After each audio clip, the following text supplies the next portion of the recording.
সপ্তাহের ব্যবধানে কিছু সবজির দাম কমলেও দাম বেড়েছে শসার, কমেছে মাছের দাম। অপরিবর্তিত রয়েছে আদা, রসুন, চাল, ডাল, ভোজ্য তেলের দাম। বেড়েছে পেঁয়াজ, আলু ও মুরগির দাম।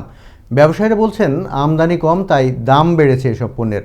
বিস্তারিত জানাচ্ছেন সহকর্মী জয়নাল আবেদিন।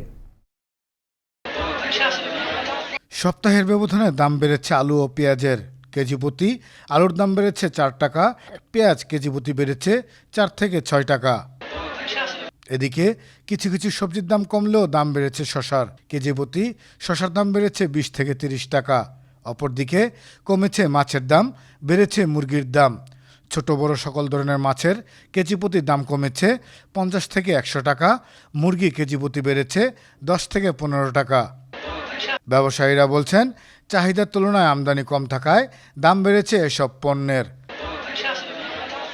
অপরদিকে দাম বাড়েনি চাল, ডাল, আদা, রসুন, চিনি, ভোজ্য তেল, লবণ, শুকনা মরিচ, হলুদ সহ অন্যান্য সকল পণ্যের দাম।